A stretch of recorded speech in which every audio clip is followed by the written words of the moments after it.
Alors, bonjour à toutes et à tous, on est content de vous retrouver pour cette nouvelle vidéo. Eh bien, je vais vous mettre l'eau à la bouche.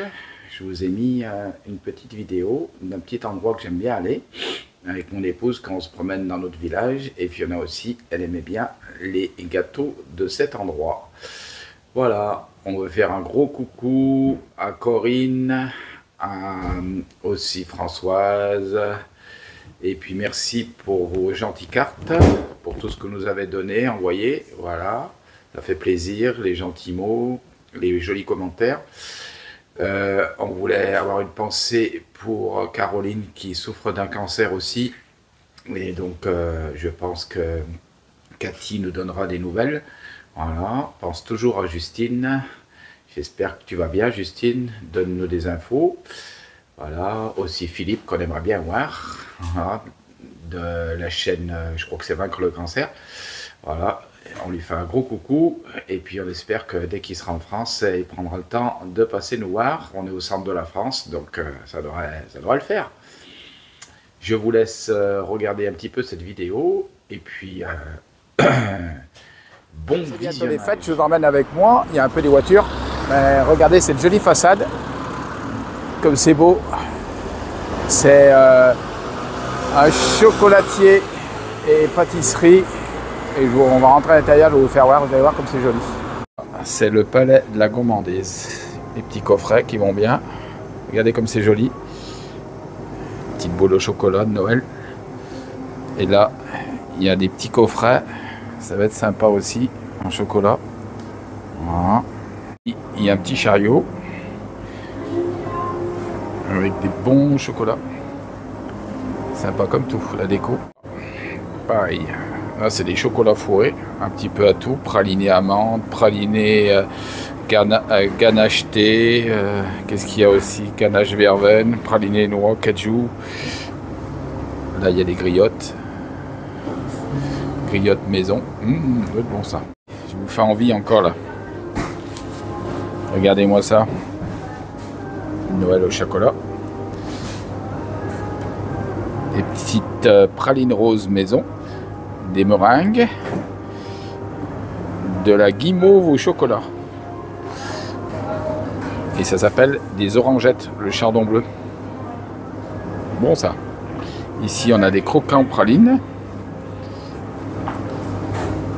Et on a surtout un truc qui est super bon, c'est le nougat. Mais le nougat, c'est le nougat mou maison et tout. C'est vraiment excellent. Et là, c'est de la nougatine. Voilà. Bonjour. Des mendiants au chocolat.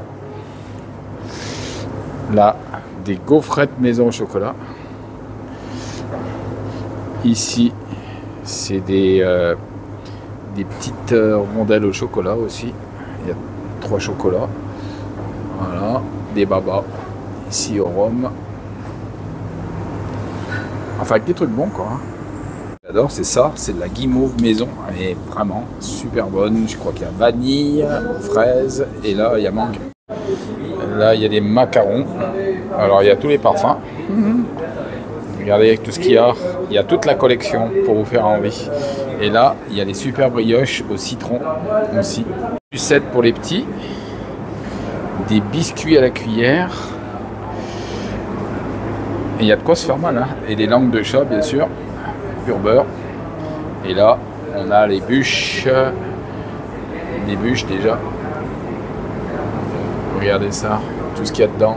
Glace, chocolat blanc, sorbet fruits, des 3 feuilles, chocolat noir, des corps croquants. Et là, on a crème glacée, vanille, éclat de marron, pomme. Alors j'espère que je vous ai fait envie. Regardez si c'est beau ce palais de la gourmandise. C'est vraiment beau. La déco est sympa. Donc c'est à Saint-Just-à-Rambert, notre village où on habite. Et c'est connu dans toute la Loire. Voilà, voilà. Regardez-moi ça. C'est un petit pardon, c'est chocolat noir avec un petit fondant, il y a aussi en paille. Vous vous en doutez? J'ai craqué. Alors j'ai pris... Parce qu'en fait, ça fait... on s'est rencontrés le 27 novembre avec Antoinette. Et du coup, elle oublie toujours cette date. Et moi, je me rappelle toujours de cette date. C'est marrant. Elle l'oublie toujours d'une année sur l'autre. Et donc, bon, au lieu de lui offrir un bouquet de fleurs, je vais offrir des chocolats pralines et j'ai offert une petite tarte montagne avec des pignons. Je pense qu'elle va aimer. On verra en rentrant aujourd'hui. Si elle regarde la vidéo, elle verra ça. Aussi. Remercier Valérie, Cathy aussi pour leur message avec ces 2 cartes magnifiques. Je retiens cette peinture, j'ai presque envie de la faire. Donc c'est un peintre qui peint avec avec la bouche. Voilà, apparemment c'est ce qui est marqué dessus. Voilà. Donc en plus c'est une belle peinture, ça me plaît bien. Donc peut-être un jour je la ferai, je sais pas, on verra, on va voir. Merci beaucoup en tout cas. Alors je sais pas si je l'ai montré, celui-ci je me rappelle plus. Ah, c'est mon tableau fini. Je l'ai verni là, ça y est. Et il y a Laurent, je sais pas pour ceux qui connaissent, suivent la chaîne, qui le prend. Il lui plaisait, c'est le Saint-Laurent, en fait, au Canada, d'hiver. Et voici le tableau fini. Voilà.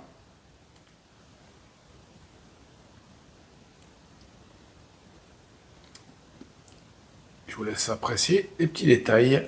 Bon, c'est pas le plus beau. J'ai forcé un petit peu, je me suis forcé à faire ce tableau, c'est pas mon style, mais bon, c'est un exercice. Il reste des calendriers. Donc pour ceux qui ne sont pas encore décidés, c'est gratuit. Si vous voulez participer, vous participez, c'est pas un problème, on vous l'envoie. Alors voilà, une petite parole chaque jour. Alors là, je suis tombé au hasard. Hein. L'Éternel, c'est celui qui pardonne toutes tes iniquités, qui guérit toutes tes infirmités. Le don de grâce de Dieu, c'est la vie éternelle dans le Christ Jésus, notre Seigneur. Voilà, donc une petite parole chaque jour, avec un petit témoignage d'une personne. On voit là, il y a le témoignage après de la personne qui a vécu quelque chose avec Dieu. Voilà, et il explique le plus grand miracle. Voilà, donc c'est pour vous. Je vais vous laisser mon mail en dessous de la vidéo. Vous m'envoyez votre adresse postale et je m'occupe du reste.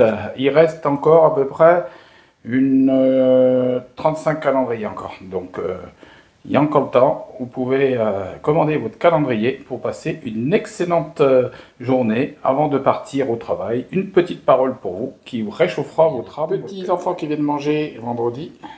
Et donc du coup, je fais des chips aux pommes de terre. J'essaye au déshydrateur. Donc je les pèle. Après, je les passe là. Donc ça fait des rondelles très fines. Je vais vous montrer. Voilà, 2 mm à peu près. Même pas. Regardez, il y en avait 2 là. Et après, je vais faire un mélange avec... alors j'ai pris... Bougez pas. De l'huile de sésame grillée. Je crois que c'est ça. Voilà. Voilà.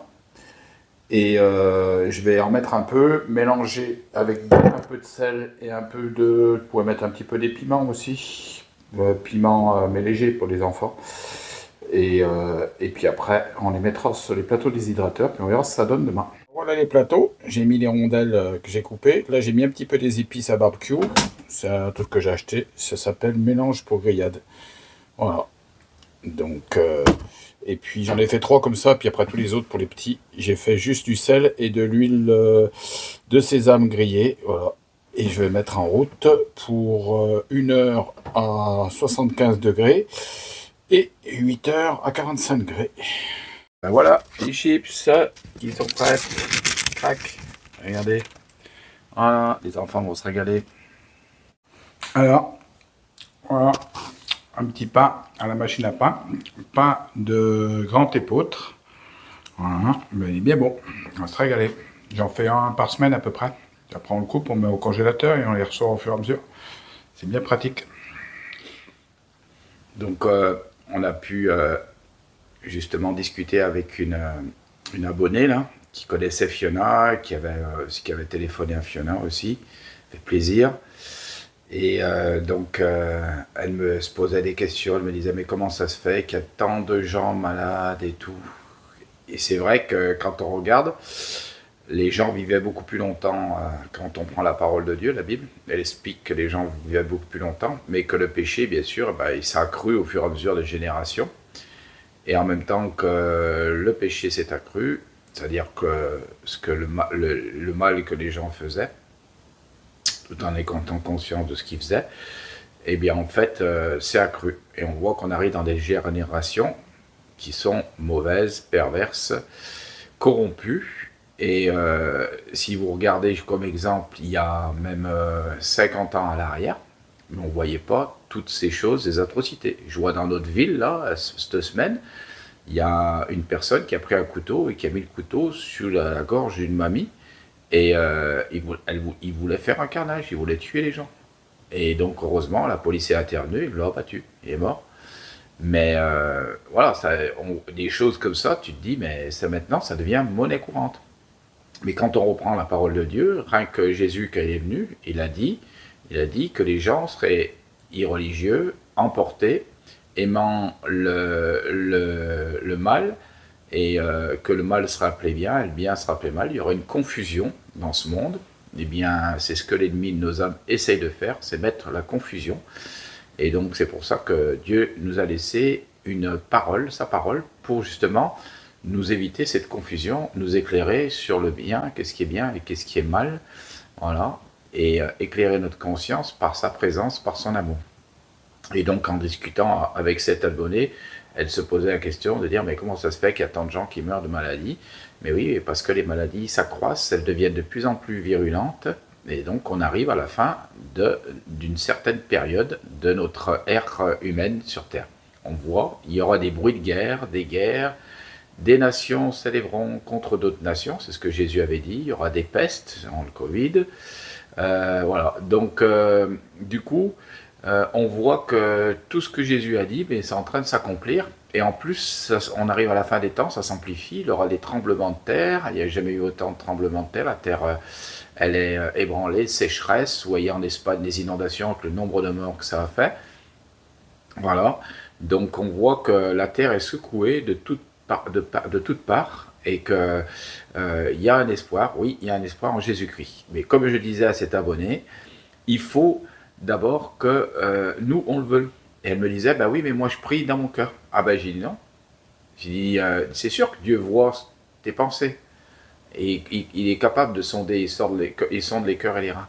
Mais je dis, la Bible, elle dit que c'est en croyant du cœur qu'on parvient à la connaissance de la vérité, en confessant de la bouche qu'on parvient au salut.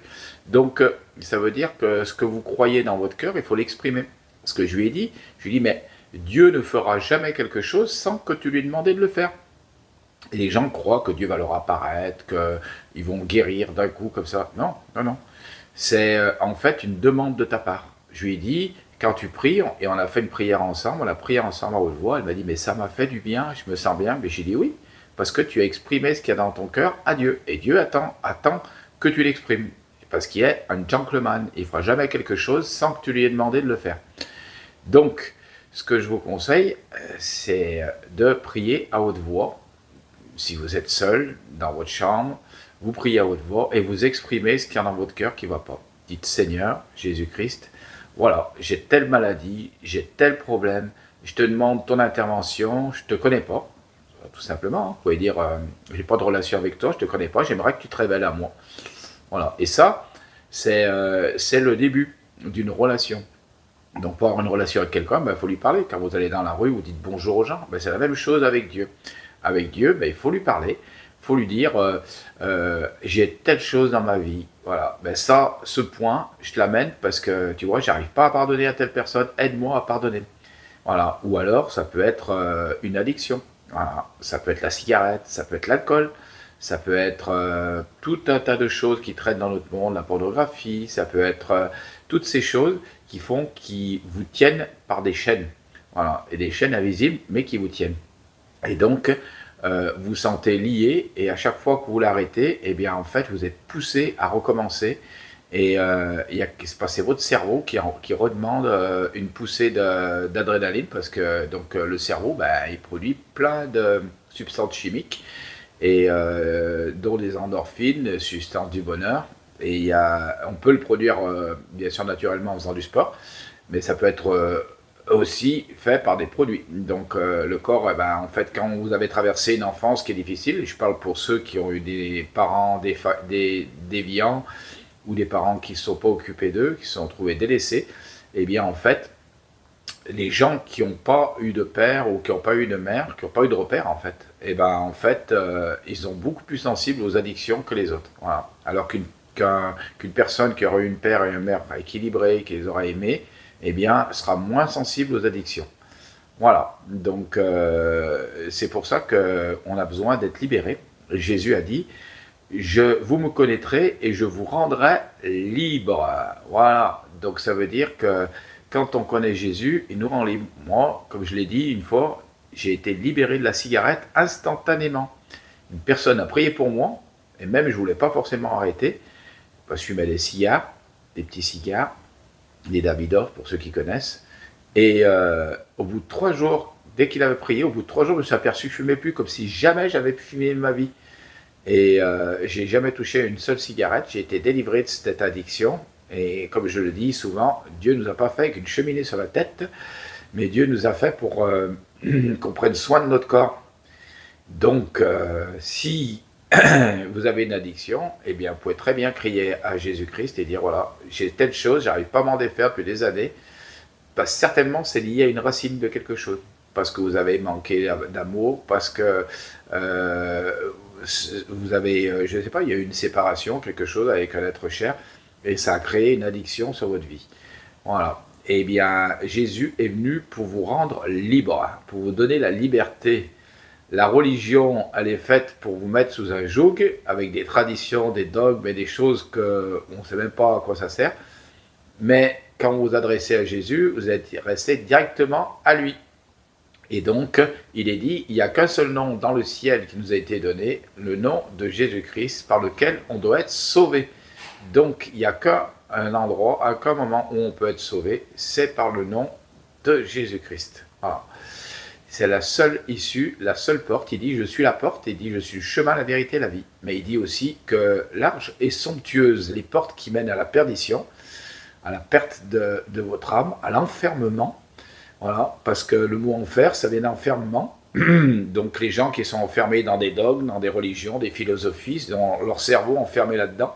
Mais en dehors de cela, il y a des gens qui sont enfermés dans leur addiction, qui sont enfermés dans leur vie, vivent pour eux-mêmes.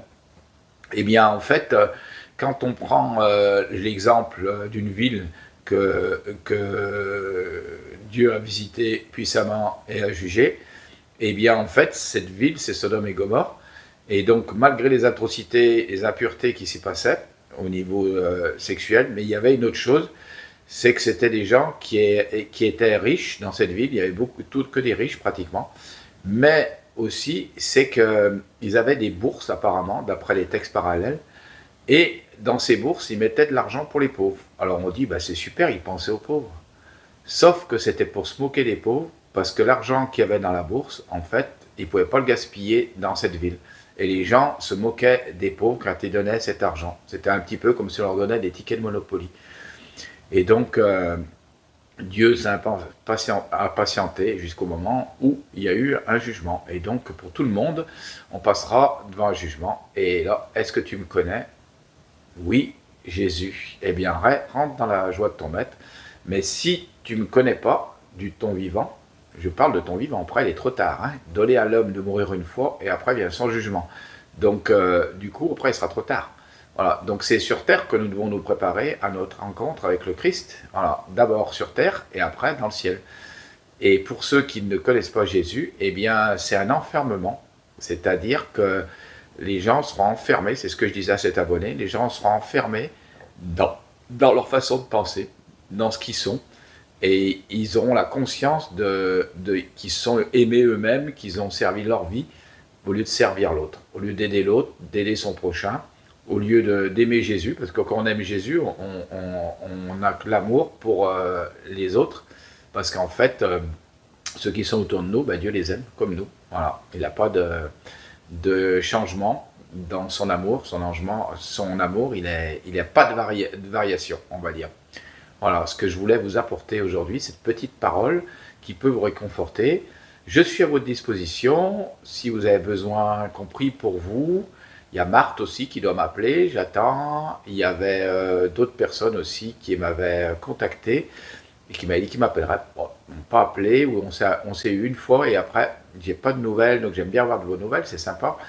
Voilà, donc n'hésitez pas, envoyez-moi un mail, je vous laisse mon numéro, et puis vous me laissez votre numéro, je vous rappelle. Voilà, comme ça on peut passer un temps ensemble à discuter. Et si vous voulez pas la prière, c'est pas un problème, vous êtes libre. Voilà, mais si vous avez des questions aussi sur la vie, sur ce qu'on est et pourquoi on est sur Terre, eh bien, je viens de vous en parler. Pourquoi on est sur Terre? C'est parce que c'est comme un pèlerinage. On passe sur cette Terre et il dit « Vaut mieux la fin d'un homme que son commencement ». La Bible, elle dit. Donc ça veut dire que la fin d'un homme, des fois, est plus réjouissante pour Dieu parce que c'est là qu'il se pose des questions et qu'il se tourne vers Dieu. Mais ce que je vous conseille, c'est de vous tourner vers Dieu quand tout va bien. Parce que moi, je vois Antoinette, eh ben, elle s'est tournée vers Dieu quand tout allait mal, quoi. Quand elle était mal à l'intérieur d'elle. Fiona s'est tournée vers Dieu quand elle était au plus bas, presque. Et donc, ça nous fait penser que dans notre vie, ben, en fait, on ne veut pas forcément de Dieu. Moi, j'en voulais pas non plus. Mais comme ma femme souffrait de dépression et que j'avais pas d'autre issue, j'étais voir quand même pour critiquer. Hein. C'était pas du tout dans un esprit de rencontrer Dieu. Et j'ai eu une révélation de Jésus, c'est révélé à moi directement. Et pourtant, j'avais dit en rentrant dans la pièce, il y a quelqu'un qui me dit quelque chose ou qui vient me parler de Jésus, et bien j'ai renvoyé à balader. Mais c'est Jésus directement qui s'est révélé à moi par une parole à l'intérieur de moi et qui disait, à travers la prière d'une femme qui priait au fond de son cœur, regarde ce qu'elle est en train de dire, c'est ce que j'aime entendre dans mon cœur. Et j'ai eu la révélation de l'amour de Jésus. J'avais un tic nerveux et depuis l'âge de très jeune, j'ai été instantanément guéri de ce tic nerveux. Une paix s'est déposée sur moi que j'avais jamais eu de ma vie. Et je suis rentré à la maison, j'étais plus le même homme.